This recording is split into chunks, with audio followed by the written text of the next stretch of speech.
Hi everyone, in the online class summer 2019. I wanted to make a quick video about this first assignment, expectations, and then some simple hints about editing and composition and etc. etc. I randomly found this on the internet. I just typed in architecture, geometry, something like that. And I don't know whose it is. It doesn't matter. It's not mine. And I put it up on the blog as an example of how I want you to think about this first assignment in terms of abstract shapes and planes and structure and light. I'm going to click on this fifth tool, 1, 2, 3, 4, 5 on the left here, the crop tool, and click on the image. And I want to point out something. One of the simple first rules of composition is called the rule of thirds. And in the rule of thirds, notice that the crop tool has a grid on it with 1/3 down, 2/3 down, 1/3 in, 2/3 in.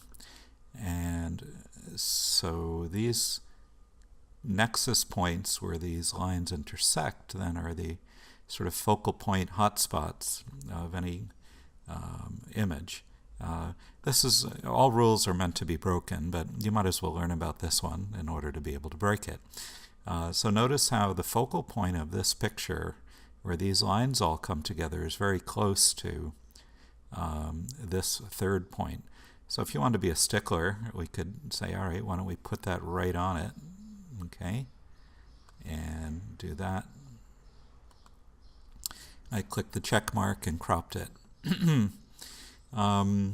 So, one of the questions I ask with every single photograph you submit for your portfolio is, where is the focal point? Okay, it's here. Where is the light? Well, it's this nice band of light looking through these buildings.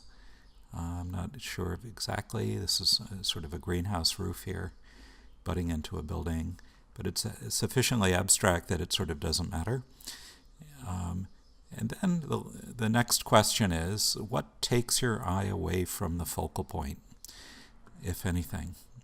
And in photography, light areas draw the eye away and dark areas don't. So in this case, this band of light draws you in. But notice that there's one small corner over here where it's kind of bright too. Notice up here on the upper left that they darkened it. See, this is not a straight picture. It's already been edited. But I could improve it just a little more by darkening this corner more, helping you keep your eye over here into the focal point.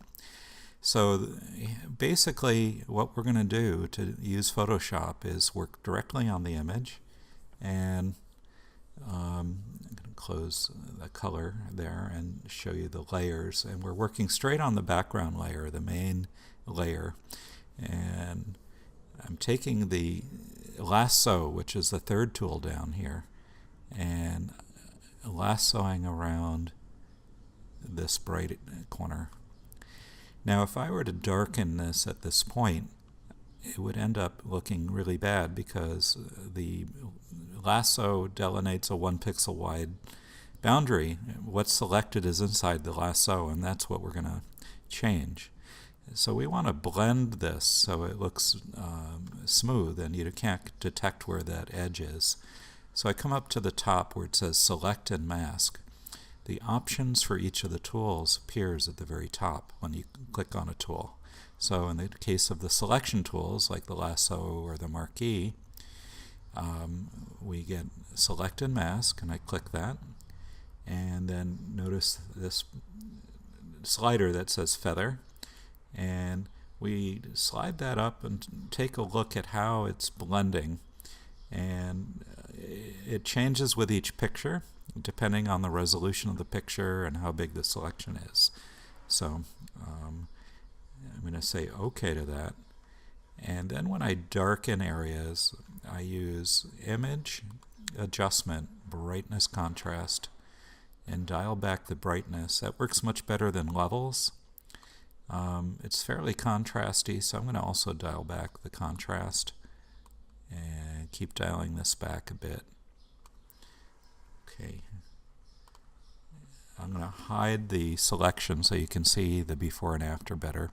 So I'm using Control H as the shortcut to hide that. I can toggle it back and forth by holding down the Control key, then hitting the letter H. And then to toggle the action I just did, Control Z. So there's the before, and there's the, oops. You know, they've changed Photoshop here, and this current version that I have, they I have to go Edit, Shift Control Z. It was Control Z would toggle, but now they've changed to Shift Control Z.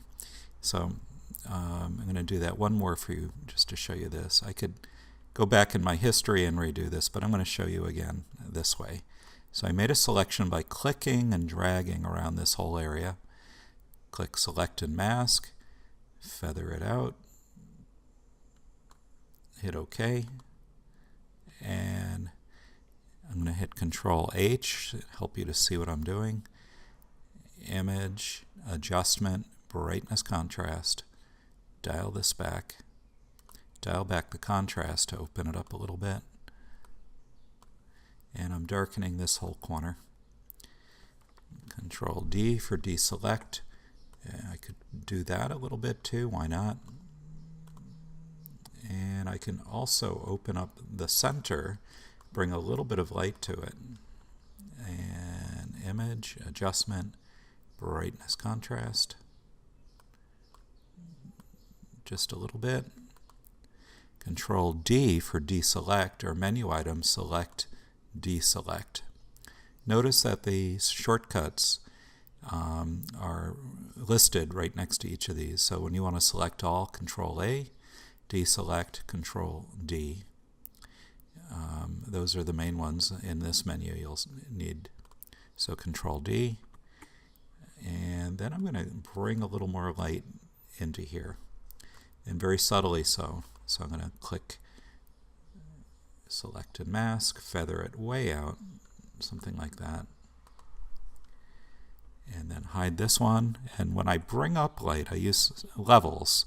Control L is the shortcut, or image adjustment levels. And we've already got some blown out whites up against the wall here. This is a histogram that shows us all the pixels. The middle slider are the midtones. And this is our shadows. So I'm going to say OK to that. And Control Z undoes it. And redo levels, Shift Control Z. That's the new one for toggling. So if I show you in the history, very subtle changes here since I opened this image. We opened it, oops, I updated the file and got the original bigger version. So here's how I opened it, and here's how it looks now. See the difference? Oops, keep going from there, here. It's a pretty good picture, but look how this is better. We've given a little more presence of light to the focal point. We've taken the bright areas around the periphery down and made it a little bit darker. And see how that shifts the focal point a bit from there. This is the before again. This is the after. So that in a nutshell is how we're going to spend the semester, is refining our idea about composition, looking at light, learning to edit in very simple terms in order to it's a darkroom approach actually. And that's pretty much it. So I'll cut the video off at this point and see you on the blog.